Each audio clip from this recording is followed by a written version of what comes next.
Hello and welcome to the F1 Time Portal, a Formula One history podcast started by two Formula One nerds. I'm your host, Rosa. And I'm your Belgian waffle host, Luigi. And today we're taking you back to 1964, the third, maybe the final part of the season. So let's go. The what, Luigi? The Belgian waffle maker? According to Google, I didn't say maker, I just said Belgian waffles, which is even a higher claim. That is a higher claim. The existence of Belgian waffles came about in 1964, apparently. Now, there's probably some Belgian listeners that'll just say they've been around for centuries. Yes. Belgium's been around for centuries, and we made waffles for centuries. Yes. But Google thinks it's 64. Okay. Well, have we done the Belgian Grand Prix? We have, haven't we? We've already had Spa. I ran out of, I said Ford Mustang and I said Colour TV. That's right. I ran out of time to be creative and to link to this. And the other things were too complicated to make a couple of words. Okay. You know, like Animatrix for Disney. Come on, how am I going to explain that? That's too random. So we're at the first Grand Prix at the Austrian track. Yes. Very exciting. Yes. It did actually race in 63, but it was a non-championship race, and that actual non-championship race was run by Brabham in a Brabham. So the track itself was 3.2 kilometres and was at an airfield. So the track is quite... I'm not sure, is the current Austrian Grand Prix at Zeltweg? I don't think so. No, I don't think It's a different track. Yes. Yeah. I know it's called the Red Bull Ring now. Yeah, in it is. Yes. Yeah. But the good summary... Yeah, definitely it's not the same track, because a good summary of describing the track is a big capital L for Luigi. Oh, really? It's always about you, isn't it, Luigi? Luigi Exactly, drivers, tracks with your initials. Of course. Well, to me, it looks like a giant hockey, but not an L. But not an L. But my name's not Luigi, so yeah. So you don't see it. I don't see it like you. Yeah, no. you need to see it from my eyes. Yeah. Yes. So of interest, though, this was also the track where we had the debut of Austrian great Jochen Rindt. So he was driving a privateer Rob Walker, and he was driving a Brabham BRM. Okay. Yeah, that is a very famous name. Probably not for the best reasons in the world, but yes, big name. Yeah. So, but lots of good, though. Oh, yeah, absolutely. Good. Not you're making it sound like he did something wrong. No, he didn't do anything wrong, no. But yes, we won't go into that much more. Yeah. Not at this stage. So there was some concern at this track, as it was felt that the concrete circuit was quite bumpy. Despite all this, all the leading teams turned up except our friends Honda. Well, they weren't exactly a leading team at this point, but what happened to them? They only debuted in the last race. I know. This is where the other teams need to learn from Ferrari. If you just stick it out no matter how bad things get, you will get big financial rewards later in your history. Yes. So Honda kept going in and out, and I mean, okay, let's not call this in and out. They're having a start. Their debut year is a little bit rocky. Yeah, correct. So when it came to practice, the fears of the bumpy track arose as car after car broke under the strain of the heavy battering caused by the rough surface. For example, Clark's Lotus steering arm broke on each of the practice days, and Gurney suffered a snapped suspension, which was very frightening for him. Well, yeah, the Lotus is going to struggle here, isn't it? If it's that rough. Yeah, okay. So qualifying landed with Graham Hill in the BRM claiming pole position, followed by Surtees in the Ferrari. Clark uncharacteristically in third in the Lotus, so obviously he was maybe holding back a little bit to survive, and Gurney in the Brabham in fourth. Again, Gurney outqualifies our friend, our compatriot Jack. Jack again qualifies sixth, and it's 0.17 seconds behind Gurney. Luigi, I don't like calling out these anti-Brabham stats. Why did you give them to me to say? You say them. Because I'm going to say, I'm pro-Brabham, everyone. No, not me. Oh, no, it's a testament to the guy that he was... I know. He was so respectful and of the bigger picture of his team. Yes. That good on him. Yeah. You know, he put in a driver that was actually faster than him. Yeah, absolutely. So that was interesting. So on race day, Clark could not select first gear. By the time he could, the entire field had gone past. Ooh. Is this a nonsense start? And of all people, Clark. Yeah. But I don't know, is it really like could he not select it because he didn't know where the gears were, or was it a problem with the car?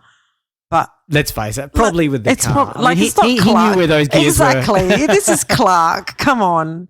This is Colin Chapman's fault, not Clark's exactly. fault. Yeah. So Graham Hill in the BRM also made a poor start due to excessive wheel spin, but this is not a nonsense start because he didn't fall back as far as Clark. Okay, we've got some very definite rules in place around this nonsense start, which I'm not entirely sure what they are, and you keep changing it depending on who the driver is or the team. if I like them or not. That's right. I'm going to have to start paying more attention to this. Yeah, so let's call it a 100% nonsense start for Clark. And so we've always said it doesn't matter whose fault it is. A nonsense start is a nonsense start. Oh, okay. And let's call it a 50-50 nonsense start for Hill. Oh, no, I want to do it the other way around. So at the front, Gurney and Surtees were disputing the lead and began pulling away from Bandini in the Ferrari, who was in third.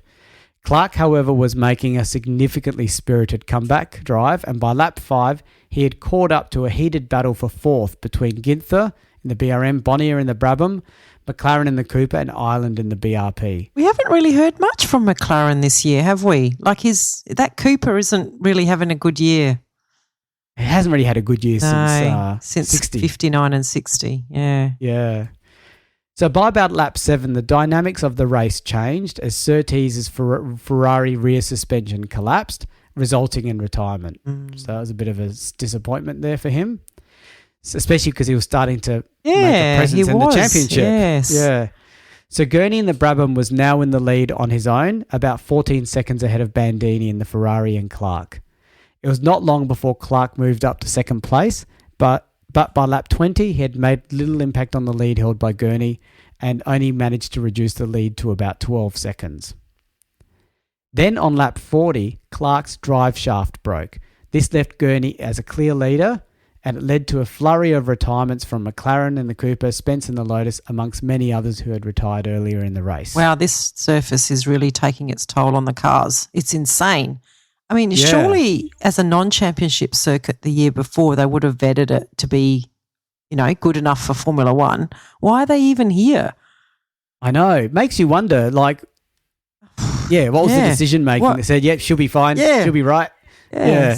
Let's just race. They probably asked Brabham after the non-championship race, hey, was that okay? And he said, I won it. Yeah, it's fine. Yeah, well, he's used to driving on dirt tracks in Australia. Yeah, true. Then it was Gurney's turn to face the wrath of this circuit as the front of his car felt odd while driving. He went to the pits to investigate, but after a further lap, he retired as his front suspension was literally falling apart. Wow, like my mind is falling apart. What a bad decision. Yeah. So now we have a new race leader in Bandini in the Ferrari, with only Ginther in the BRM and Bonnier in the Brabham. Okay, hang on. I'm changing my mind. I'm loving this track. Go Bandini. And I'm imagining from memory, when I have seen pictures of Bandini, I think he's a bit of a looker as well. Is he? I haven't seen pictures of him. No, I haven't. Yeah, I haven't looked. Google him. I think you'll find he's a bit of a playboy, bit of a classic good-looking rooster. Yeah. Hey. So check him out and tell me what you think. Okay. I don't mind saying if he's attractive. I'm a straight guy.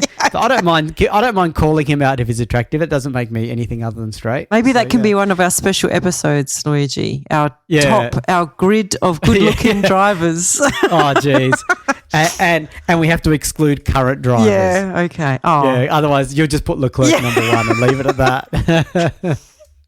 So Phil Hill, so this is why I keep saying Graham Hill all the time. So Cooper's having a bad year and Phil Hill turned to the wrong team, by the way, because Phil Hill and the Cooper was sitting 7th in an old Cooper because he damaged his normal Cooper in practice and hit some straw bales. Oh, and they're safety bales, Luigi, remember? Oh, yeah, that's right. And it's not good that the first mention that we hear of a former world champion in a Ferrari, mind you, is that he drives into some safety bales. Poor Phil. Yeah. His poor Phil, but lucky Phil, because his car actually burst into flames. Wow. And he was able to scramble out, but his Cooper was lost in a blazing inferno. Jeepers. Yes, that is very lucky. And there's a lot of near misses happening, isn't there? Yeah, considering how dangerous this track is with its surface, I'm glad there was nothing more than a burnt-out Cooper to show for it, maybe, and a lot of work for the mechanics. Jochen Rindt also retired about this time with steering arm troubles, having qualified 13th. Up front, Bandini was reeling off the final laps, with Ginther sitting about 15 seconds further back in second. Ginther couldn't close the gap until Bandini eased off. And Anderson in the Brabham Climax, a driver we've never really heard of, shows how many retirements there were, came a distant third, 3 laps behind the leaders. But a good Ferrari win, just like the good old 1961 year. Yeah. Nice. Oh, I feel good. Okay, so driver championship, we have Graham Hill on 32, Jim Clark on 30, and John Surtees on 19. So none of those changed, I don't think. Yeah, and we've also got Bandini in 5th on 15, only 4 points behind his team leader. Yeah. And on the constructors, we have BRM on 36 points, Lotus on 34, and the Ferrari on 28. Okay.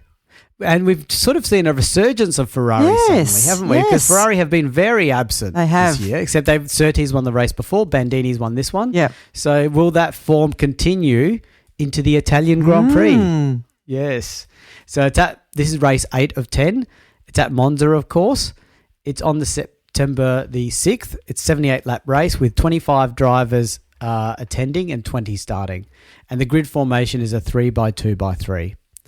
So this year, the organisers decided to use the standard 5.75 kilometre track after the 1963 abortive attempt to use both the road circuit and the banked track. Yes, that's when the police got involved. That was funny. Yeah, that's ridiculous. Yeah.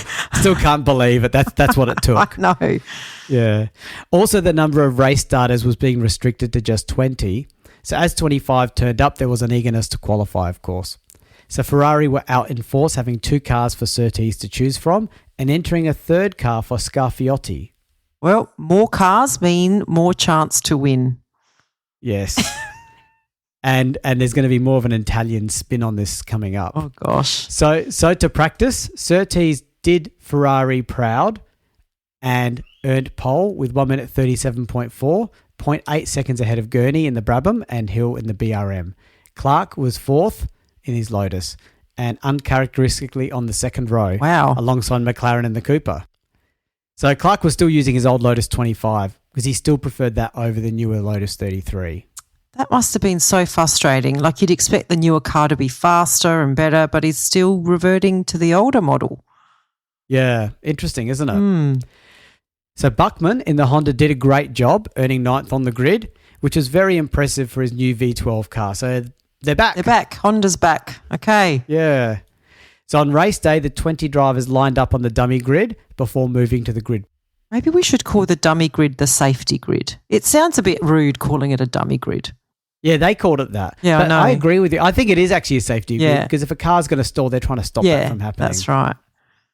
So that's not a bad idea. Let's call it a safety grid if we remember to call it that. So, however, it was not to offer any safety to Graham Hill because he qualified 13th. He qualified 3rd and was now on the front row. Okay. What happened to him? As the flag fell, Graham Hill raised his hand as he had a seized clutch. Oh. He sat there as all the cars streamed past him. I think this has happened to him before on these safety grids. I don't think I don't think they're good for his career. No, they're not. And the whole safety grid thing didn't do its job. No. so much for it. Yeah. So amazingly, McLaren and the Cooper launched into the lead from 5th place. So we haven't heard much from McLaren or Cooper this year, and here they are. However, by the end of the first lap, Gurney and the Brabham and Surtees and the Ferrari had both passed McLaren, which showed that car was not really meant to be there, not fast enough. Clark was close behind in 4th, and behind these leading 4, the rest of the field were literally 2 or 3 abreast as they passed the finish line. Wow, so that would have been awesome. Exciting. Yeah. By lap 2, Surtees had taken the lead from Gurney, with the first of the 4 drivers, including McLaren and Clark, pulling away from the rest. Aside from the first 4 and the last 3, literally the 12 cars in the middle were changing positions continuously around the circuit. So they must have been doing a dramatic amount of slipstreaming, which they love on this track. Yeah. They were using the entire track as they jostled as a collective, essentially. A bit like Tour de France cycling, I think. Yeah. Even Buckman in the Honda led this gaggle of 12 cars at about lap 13 before he had to retire with brake troubles. Oh, poor Honda, but at least he got a little bit of glory in there. Yeah, and glory in the midfield. In the midfield. Yes. Yeah. Even the sort of understated Mike Lang in his Grand Prix Series book called it a truly epic battle. So that's pretty good. That's so good. It's just to give a flavour to it. Yes. So it must have been really great to watch. Even at the front, the lead changed, with Surtees leading the first 12 laps and then Gurney leading the next 8 laps.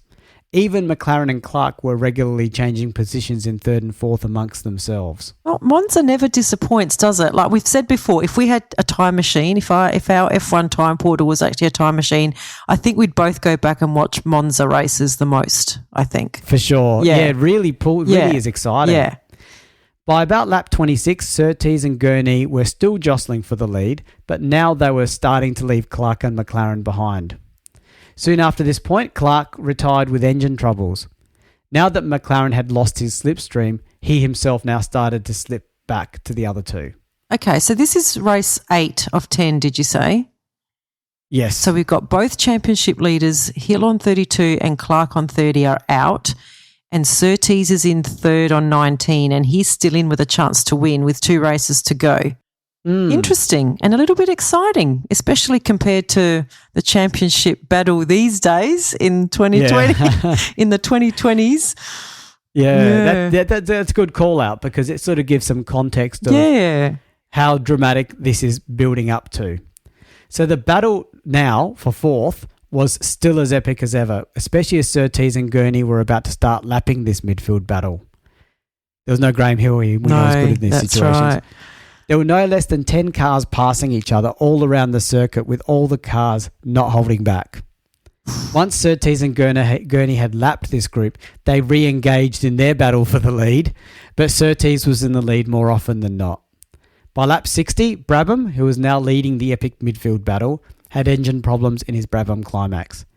Unfortunately, this also impacted his teammate Gurney, and his misfiring engine moved him out of contention for the win. Oh, no. That would have been an awesome race to the finish between Gurney and Surtees. Gurney has had so many retirements this year, and he's been in the lead or thereabouts all year. Yep. And he's not even in championship contention. No. He's not even in the top 5 or 6 or anything. So this left Surtees in a commanding position, so much so that he then set the fastest lap of the race. So the race was due to a conclusion with Surtees winning easily, thus giving Ferrari their 3rd consecutive victory. So sort of nothing for the first half of the year. Then suddenly bang, bang, bang. Yes. McLaren finished a lonely 2nd. However, Bandini in the Ferrari and Ginther in the BRM were battling to the line, with Bandini taking 3rd by 0.1 seconds. Behind these first 4, there were similar mini epic battles as cars finished in small groups separated by extremely small margins. Wow, that was a really exciting race. And the finish, and Surtees, like he's making up a bit of ground on the leaders now in the championship. Can he do it? Can he do it? You know, it's really weird. Even though I read these race reviews and I read the notes and I read all the race championship standings, I don't remember who actually wins. So it's pretty exciting. Well, can I just make a quick comment before you do the championship standings? Yeah. I just wanted to say that we see here Bandini's having a really good battle with Ginther in the BRM, and they're battling to the line, and Bandini takes it by 0.1 seconds. I don't see there being any contact between Bandini and Ginther, so I'm calling that Exhibit 2. Exhibit 2, pin this moment. I'm going to have to get on and do some research because I have to have my rebuttal argument ready for you. Yeah. You have given People are wondering why am I giving this and Bandini focus? Why did I mention the Go Graham Hill thing? It'll come together, guys. Don't worry.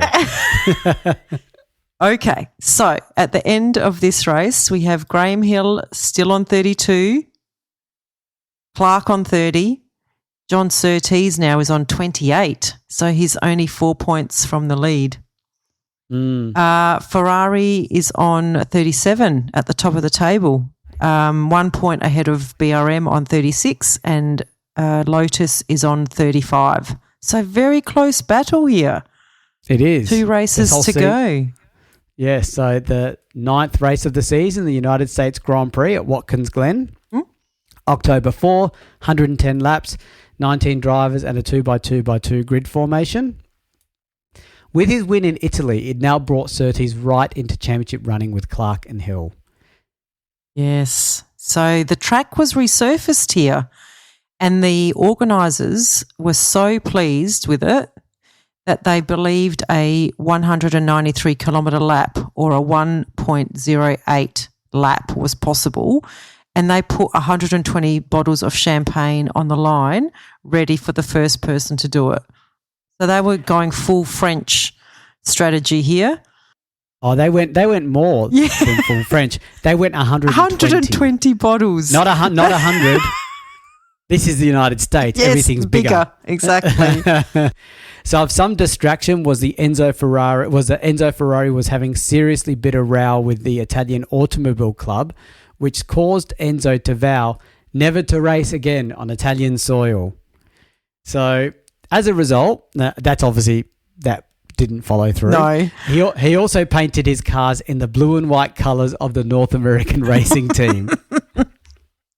So that's him. Isn't that awesome? Yes. I did read about this because I found that fascinating that the Ferraris raced under a different colour, like the whole team. Like we have seen some Ferraris painted a different colour to honour some drivers and things like that, but the whole team in a different colour. And Enzo was furious because he needed his cars approved for entry into Le Mans. And for some reason, and look, I didn't go deep into this, for some reason, the Italian Automobile Club wouldn't approve his entry into Le Mans. So he said, that's it, I'm not racing under the Italian flag anymore. And he really got them where it hurts. National pride. That's so funny. Yeah. Yeah. So for qualifying, it seems that the blue and white Ferrari, while quick, was still marginally slower than Clark's Lotus, which got pole position. So while Hill, Clark and Surtees, along with the American Dan Gurney, waged a battle for pole and actually broke Hill's record from the previous year. So yes, the track surfacing improved things. They did not come close to claiming the prize. So I hope those wines have a good champagnes have a good shelf life. So for next year, I'm pretty sure they last a long time, right? They're sealed, right? Yeah. Yeah. So third place was Dan Gurney and then Hill. Yeah, so apparently Hill was racing with a neck brace on. He had sustained an injury during a testing accident a couple months before. Can you imagine driving with a neck brace on? No, that's a pretty intense thing. Yeah. Yeah. And the G-forces, I mean, they still would have had G-forces. For sure. In this era. Can you imagine how painful that would have been? Well, I still remembering, was it Gurney that drove with a broken arm? Yes. And a plastering? Yes. So I don't know what's worse. I reckon these cars did not have power steering. No, that's true. I'm going to suggest the neck thing. Yeah, I think so too. Because the G-forces would have been massive. Yes. Yeah. So, yeah. So Bandini was also trialling the new V12 Ferrari. He found it to his liking and he recorded the same qualifying time with that as he did with the V6 Ferrari. So he actually started the race in the V12 version. Finally, a driver that likes and wants their new car. Yeah. So on race day, Surtees out-accelerated Clark for the lead. Ooh, go. So there you go. So the Ferrari's really on fire, especially this blue and white one. Yeah. However, Spence in the Lotus launched up from 6th to be 2nd by the end of the first lap, with Clark 3rd, then followed by Graham Hill and then the rest. Graham Hill soon moved up into 2nd place, displacing Spence. Then Clark, eager to not let Graham Hill get away, passed his Lotus teammate for 3rd and then proceeded to pass Graham Hill for 2nd. This is pretty good racing. These guys know that this is the second to last race and there is a championship on the line.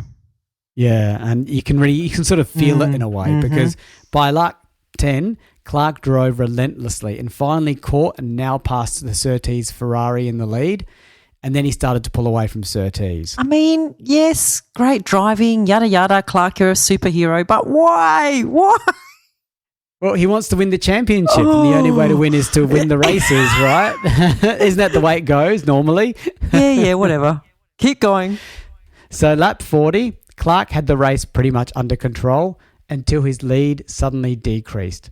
Fuel injection issues struck, and while Clark struggled for a few more laps, he was now passed by many other cars. Including Surtees, right?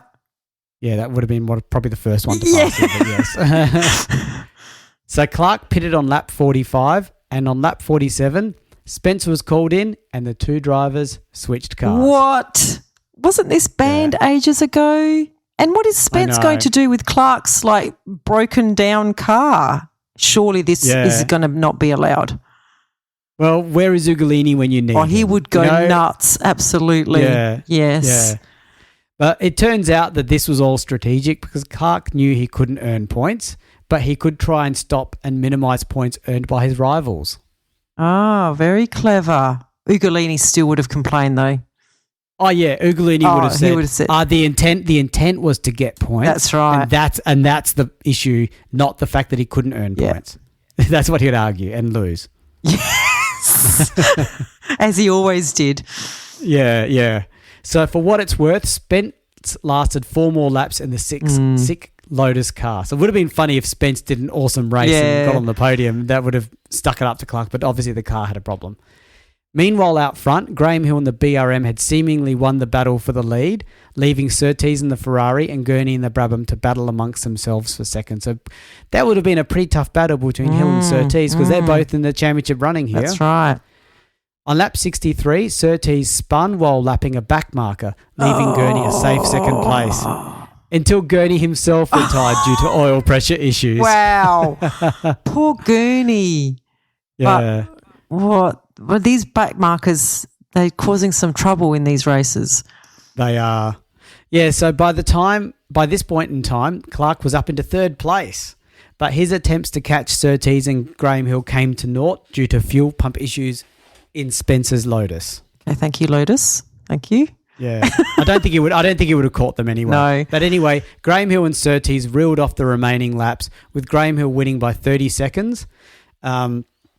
Siffert in the Brabham BRM came home a distant 3rd, 1 lap in arrears. Okay, not the ideal result for Surtees and a good win by Graham Hill, but it makes the last race of the season a championship decider because it does. We've now got Graham Hill on 39, John Surtees on 34 and Jim Clark on 30.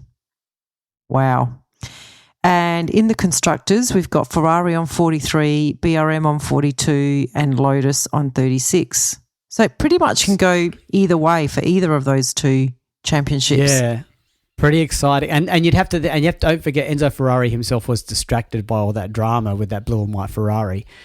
So I wonder if that was a factor in all of that. It's all on the line. You don't need distractions, No, that's right. Yeah. Okay. So this is the title decider, race 10 of 10, the Mexican Grand Prix. It's held on the 25th of October, 65 laps, 19 drivers, and a 2x2x2 grid formation. So I won't recap the points championship because Rosa just did. Yep. But essentially, in order to win the title, Clark had to win the race, with Surtees finishing not higher than 3rd and Hill not higher than 4th. Surtees could only win the title by finishing 1st, in each case, or 2nd unless Hill finished as high as 3rd. Wow. I think there must have been such a lot of tension in the air. And do you reckon all the teams knew these permutations? Do you think all the drivers and all the teams knew what had to happen? They would have all calculated where to finish and all of that. Yeah. Okay. Yeah. There's no doubt they would have all known and been watching this very, very carefully. And the tension must have been palpable. Yeah. And it's complicated because what I just said to you were just 2 scenarios. I could have spent 20 minutes going through and if this happens and if this happens. Yeah, absolutely. And I mean, they didn't have computers in those days, but they had minds. Well, they had minds. And pens. Exactly. Yeah. But the other thing they didn't have, and I'd like you to pin this, Luigi, is they didn't have a very sophisticated way of communicating with their drivers. I mean, it was really like when you went past the pits, there would be a sign hung out with some cryptic 3-letter words on there. Yeah. So it would have been yes. So how about you pin that? Pin that. Okay. It's a pretty weak pin, but okay. So to qualifying, Clark made sure of pole position by setting a time of 1 minute 57.2 with Gurney in the Brabham second, Bandini in the Ferrari third, Surtees in the Ferrari fourth, and Graham Hill sixth. So we don't normally go that deep. We wanted to capture all the players. Yeah, right? yeah. And that's not a great grid position for Surtees. He needs an amazing start. So with Clark in the Lotus being the outsider for the championship, he was determined to make a strong start, which he duly did. So Clark's two championship rivals did not make good starts, with Graham Hill's elastic on his goggles breaking seconds before the flag fell. What? Of all the things to go wrong, his goggles break. It's ridiculous. His goggles elastic, you know? Yeah. Jeepers. And Surtees started to suffer from a misfiring engine. Oh, my gosh. Okay, I'd rather have Hill's issues at this point than Surtees' issues. Yeah, so this means that let's call this, I didn't call it a nonsense start, but I'm calling it a nonsense start because we have Graham Hill in 10th and Surtees in 13th. Oh, wow. So the championship's going to Clark. He's in the lead. Racing away. Yeah. So by the end of the first lap, Clark had already built up a 2-second lead over Gurney, and Mike Lang in his book seems to have thought that Gurney was quite happy with the situation. Really? I doubt. I think he thinks he was happy with the situation because he loved Jim Clark. Yeah, as Mike Lang was happy. How could he say that Gurney would be happy with that situation? Because there's no logic behind it. It's just Mike Lang loves Clark. Yeah. So in third place was Bandini in the Ferrari, then Spence, Bonnier, Brabham and the rest. Fortunately for Surtees, his engine cleared and he could now start making progress, as was Graham Hill. Okay, so he must have repositioned his goggles. That's understandable. But how does an engine clear? That is really lucky. Like usually you hear of engines getting worse as the race goes on, not that they clear up.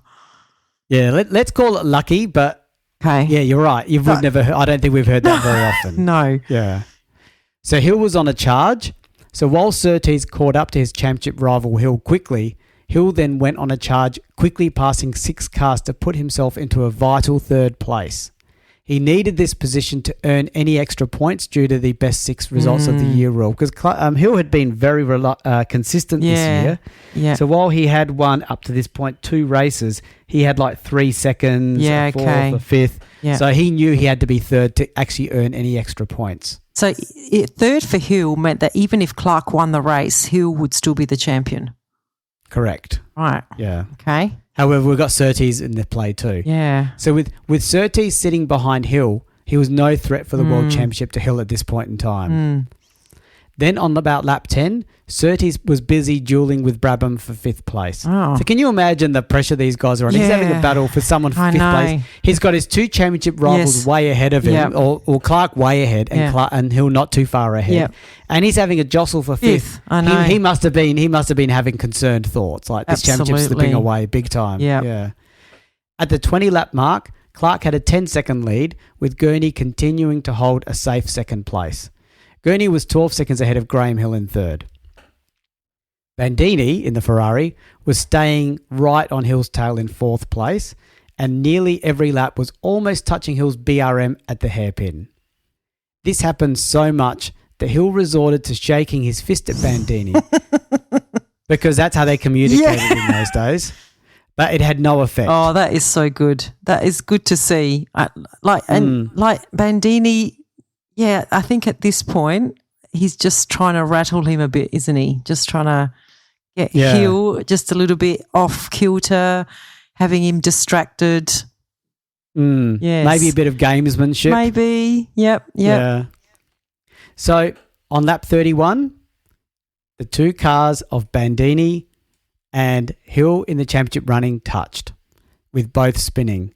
This allowed Surtees, who had since passed Brabham, through into 3rd place. Okay, I meant like rattle psychologically, not physically. Who is BRM Zugolini? They need him jumping up and down around about now. Yeah. Look, I know you're going to say that you think that was intentional, but apparently, from what I've read, it says that Bandini misjudged his braking.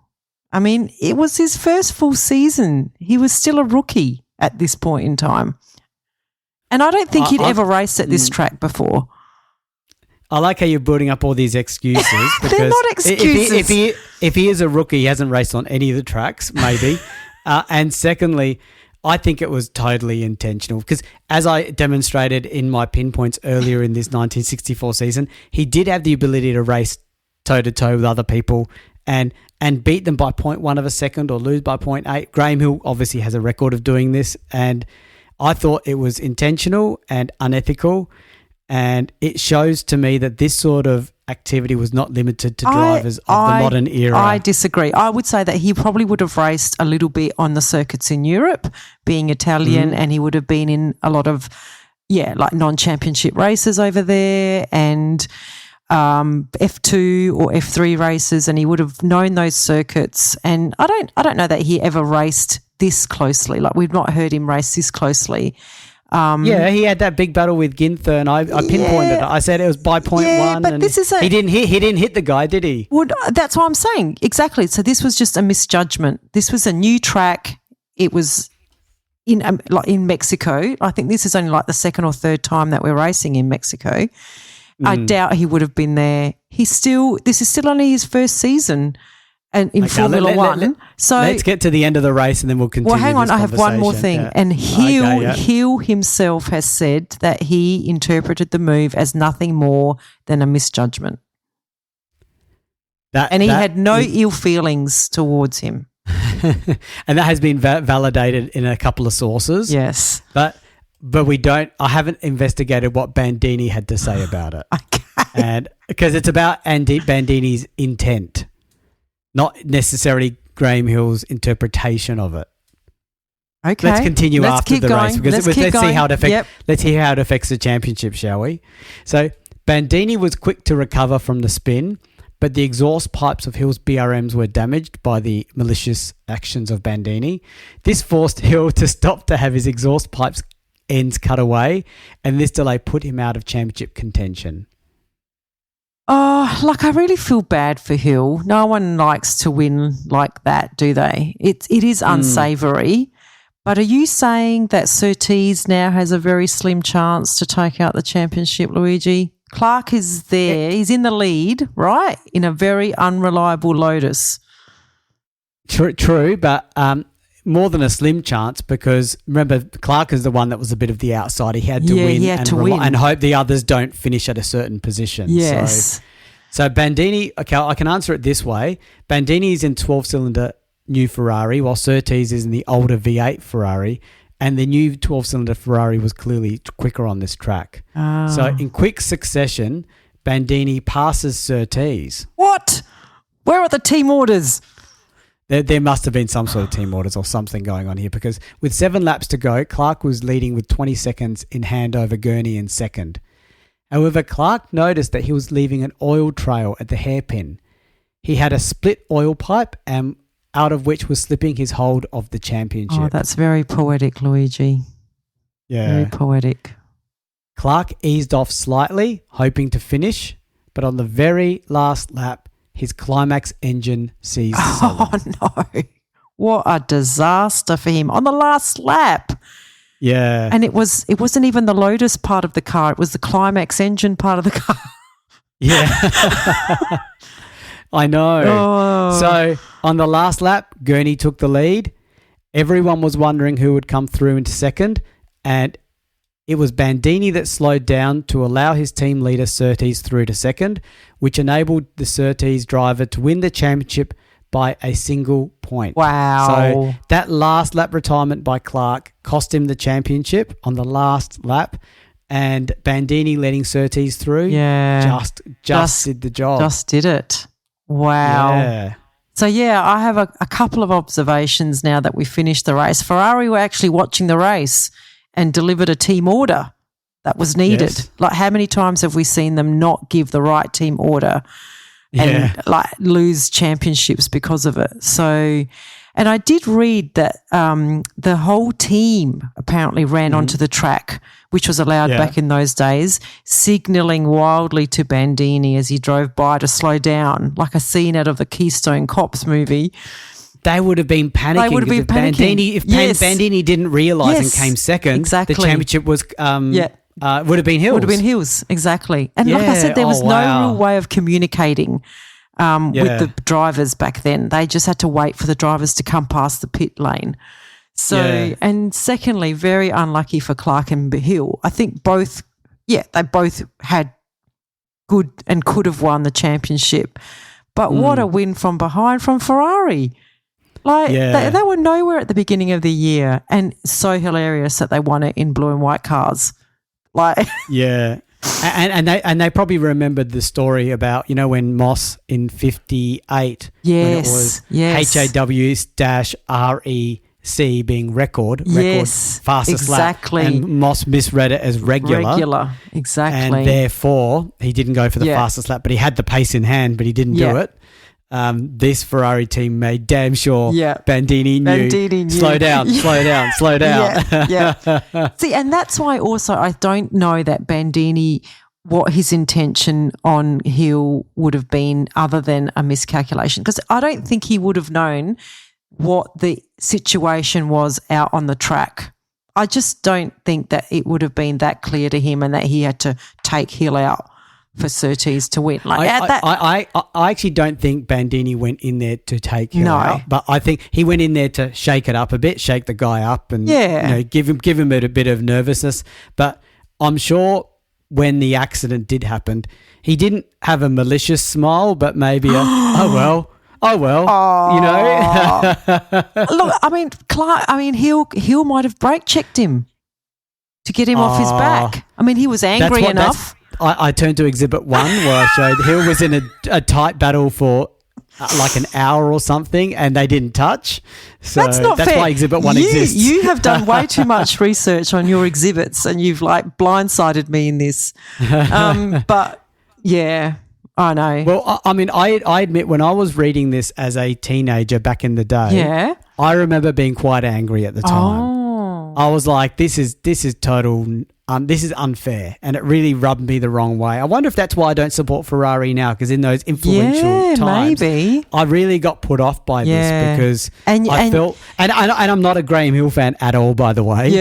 So and also I'm not fighting for Graham Hill at all. You do have like a tendency to like what I call like the nice guys of race car drivers. Like you don't like the really aggressive kind of win at all costs kind of drivers. Yeah, and take other drivers off the track. And we know who they are. Right. Like we know who they are, and like a lot of and a lot of us and a lot of people have a lot of respect for those types of drivers and personalities on the track.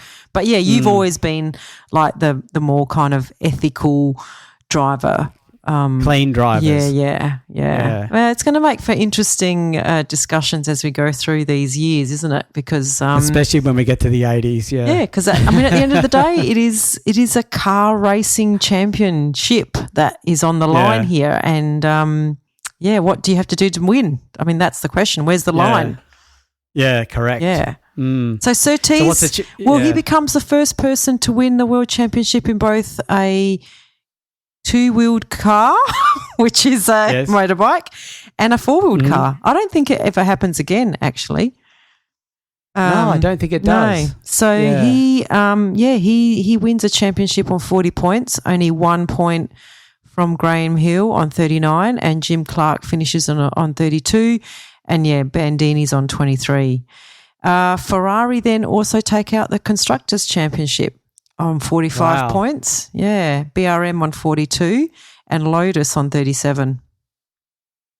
Okay. Yeah. So let's have a recap of our season, shall we? Let's. Don't know that there's much more we can say, but I just thought of the highlights for me. Yeah, okay. Like the Dutch Grand Prix, it was ridiculous that Gurney had to retire because of the steering wheel. Yes. And the Belgian Grand Prix. It seems to be Gurney. Gurney goes to this running out of fuel and the team has no fuel. So I thought that was pretty remarkable that Clark won that race when 4 cars in front of him just fell away. And I just found it weird that Gurney wasn't even in the running of this championship. He should have been. He was in the lead most of the time. Didn't we? Yeah. And he's not even in the top 5 or 6. No. And Surtees really wasn't even in the first half of the season, but he came on strong at the end. Did. So good on him for taking the championship and in what looked like no hope with 1 lap to go. I know. He had no hope. Clark was dominating. Yep. He had no hope. Yep. So, Yep. really impressive. Yep. And last but not least, the controversy of Bandini taking out Graham Hill so that Surtees could be champion. Now, that didn't give Surtees a championship. It enabled the following domino effect to give Surtees a championship. Yeah. So I'd like to dig around a little bit more to see what Bandini's position is. But he's obviously not going to admit it. Most people aren't going to admit they've done something like that. Although people have admitted it in later they years. have. Yeah. Yeah. I don't think the Italian pride culture allows for that. No. Look, I think looking at the context of where it happened in the race and the the fact that they couldn't communicate what was happening to drivers very well, I don't think he really knew. I'm still, and I am a Ferrari fan, but I also, I have a line as well, and you don't want to see someone taking someone out on purpose. But yeah, I'm still going to go with Hill's take. I mean, he would have spoken to Bandini as well. So yeah, I'm going to go with that. But yes, like I said, it does foreshadow some very interesting conversations that we're going to have in the future. We might need to get like a impartial referee to join us for some of these seasons, Luigi. Yeah, I don't know many because every time I meet them, they're always on Senna's side. That's right. So we need to find someone that is totally impartial. We need to find a special unicorn out there that's impartial. I think Spencer Martin will be a good impartial judge because he's going to see them all as inferior to Jim Clark anyway. It's true. So it doesn't matter. To him, it doesn't matter. We're just talking about the scraps. He's a race car driver, right? So he's going to have a very, very different perspective. Like when you're out on the track, when you're fighting for a championship, when you're fighting for points. So yeah. Anyway, and as for this season, I was surprised that Surtees actually won it in the end. Like Graham Hill, like you said, had a very consistent year. He only had 2 retirements, and all the other finishes he was finishing in the points. So I think if it weren't for only the best 6 results counting towards a championship, he would have won it by 1 point. Yeah, and that's always a funny feeling, isn't it? To know that it's that rule which cost Hill this championship. Yeah. But I also don't think Surtees didn't deserve it either. No. So it's like, they were all deserved winners, and it's just a pity it happened this way. That's all. It sort of tarnished it a little bit in my mind.